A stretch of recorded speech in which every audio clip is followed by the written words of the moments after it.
Olá! António Manuel Pires Cabral é um grande poeta e um grande prosador português contemporâneo. O Porco de Erimanto, que é este livro, tem como subtítulo E Outras Fábulas. É um livro de contos, ou fábulas, e eu vou ler o primeiro conto numa sequência de vídeos, porque ele é um bocadinho grande e é delicioso. Chama-se Os Degraus da Morte. Sou, desde novo, grande frequentador e cliente de alfarrabistas. O cheiro do papel velho dos livros embriaga-me. E com esta doce embriaguez lhe perdoo as alergias que me causa. Mas devo prevenir, por uma questão de honestidade, que não são tanto os alfarrábios em si mesmos que me atraem, embora sempre tenha cobrado o grande prazer da leitura do bom português de outras eras, mas aquilo que é possível encontrar entre as suas páginas. Isto é, tudo o que há, ou pode haver, e a incerteza sobre se haverá ou não reduplica o prazer do jogo lá dentro. Para além do texto do autor e da parte puramente mecânica, isto é, aquela que coube à tipografia. Refiro-me, por exemplo, a anotações à margem, feitas a propósito ou a despropósito por alguém que leu aquele livro, discordou ou concordou e registou os seus comentários ao lado das frases que os inspiraram. Tenho encontrado apostilas deliciosas, como a que se me deparou num tratado breve de teologia de 1865. Este autor é bastantemente asno, mas não me refiro apenas a esse tipo de notas destinadas a iluminar, corroborar ou corrigir o texto. Também simples apontamentos de ocasião, que nada têm a ver com o teor do livro, rabiscados em alguma página à falta de haver outro papel à mão. Um endereço, por exemplo, ou um número que pode ser de telefone, uma soma de várias parcelas, uma sigla enigmática, ou mesmo uma assinatura de posse simples, ou mais arrevesada, como esta de 1812, que descobri numa nova gramática da língua inglesa de Agostinho Neri da Silva. Este livro é de Joaquim José Ribeiro, da Vila da Torre de Moncorvo, roga a quem lhe o achar ou furtar, que lhe o torna a entregar, aliás, ao inferno o irá pagar.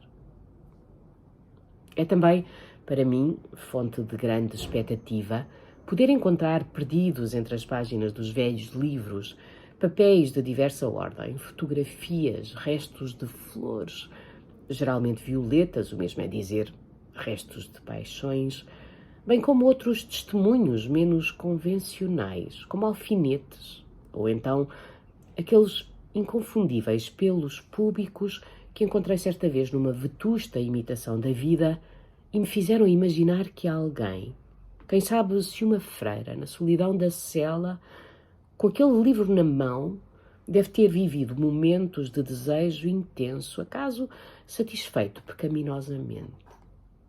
Num velho sermonário do século XVIII, de título quase tão extenso e indigesto como o próprio conteúdo, obra do venerável padre Jerónimo de São Rosendo, da Companhia de Jesus, apareceu-me certa vez um papel de veras interessante.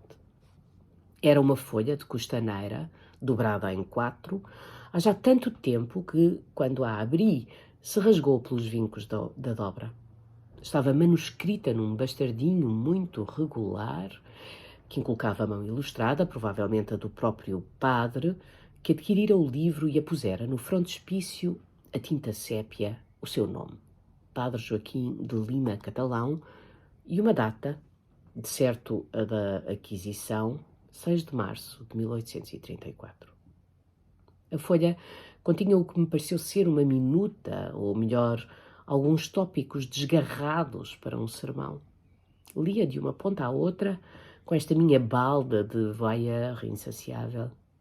Ali se faziam piedosas considerações sobre a morte, estado ao qual se ascende por uma escada de muitos e muito trabalhosos escalões, isto é, degraus. E quando li isto, Basílio, lembrei-me de ti. Situemos os acontecimentos no tempo.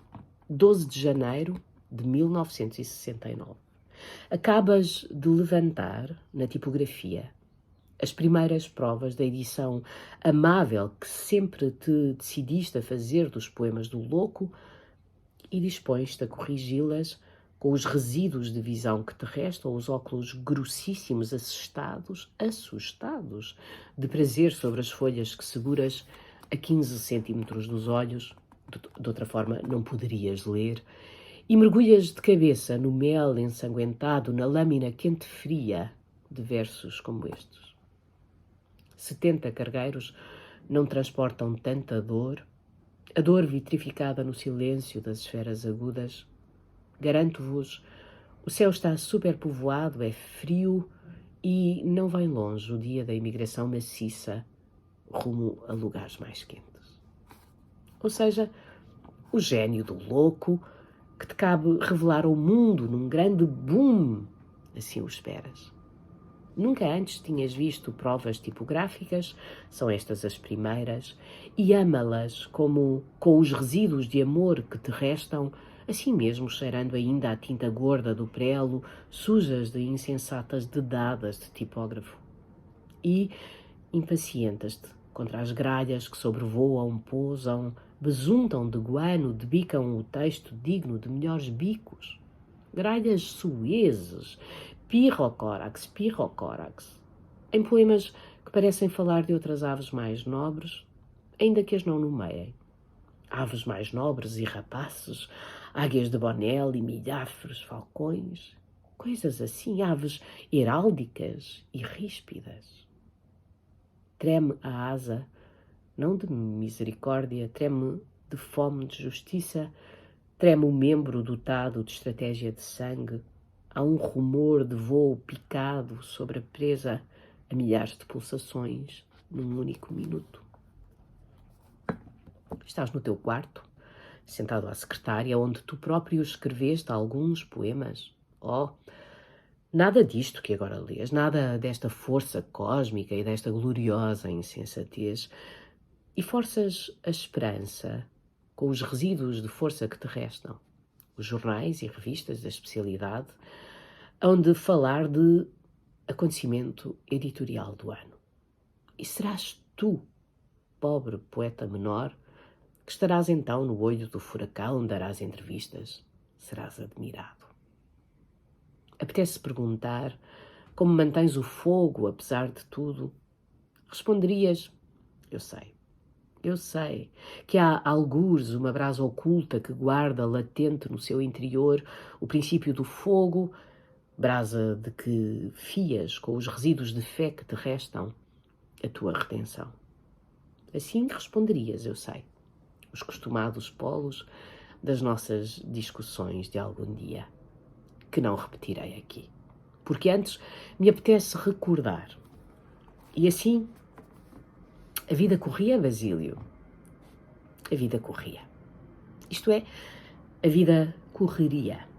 Não fosse aquele estúpido apalpão nas coxas possantes da criada, ela correria mansa e sempre igual, como até.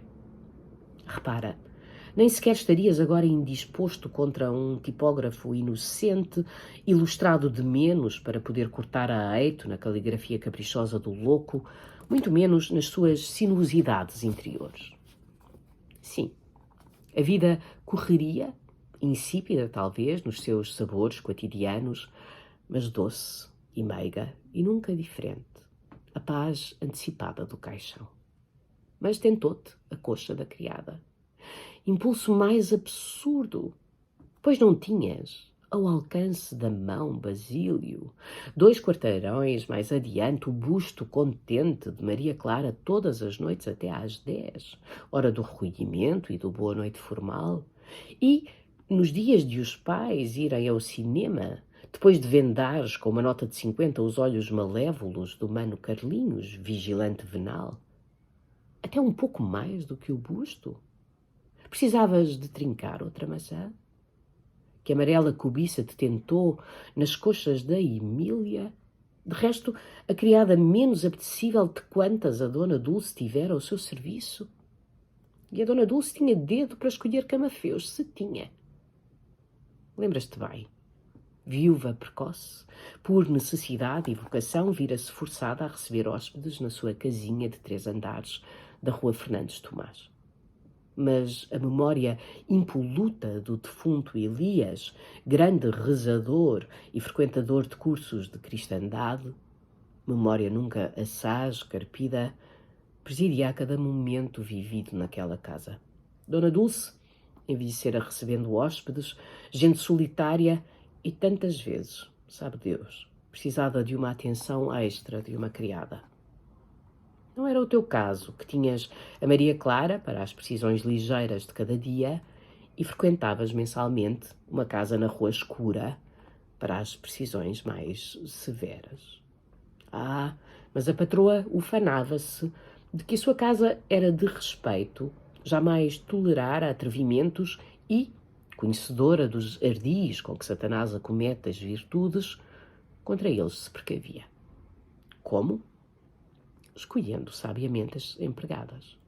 De algumas só ouviste falar, estiveram antes de te vires hospedar, mas tinham deixado fama. O elemento masculino da pensão recordava ainda a Alice, estrábica e de lábio leporino, a Sância, de rosto felpudo como um ursinho de peluche, a Glória e os seus 87 quilos. Do teu tempo, recordas a Assunção, sem dentes incisivos, toda ela caninos e barba. E depois veio a Emília. A Emília, robusta como um hipopótamo, a cara de hipopótamo também. Com estas escolhas criteriosas, curava a Dona Dulce da castidade das próprias e da dos senhores hóspedes, certa de que a maldade, ela dizia a maldade, dos homens para com as mulheres decresce ao mesmo passo que sobe a fialdade das ditas. Escolhidinhas a dedo. E depois, uma vigilância. A Dona Dulce era muito lida na Bíblia. Vigiai, porque o demónio, como um leão que ruge, anda à volta de vós. Além do robusto conselho da Bíblia, tinha pés de gato e uma suspicácia sem fundo. Era ubíqua, rondava sempre silenciosa como um fantasma, tudo presenciava. E criada abusada era criada despedida, porque um dos seus axiomas era que a culpa dos atrevimentos masculinos era sempre delas.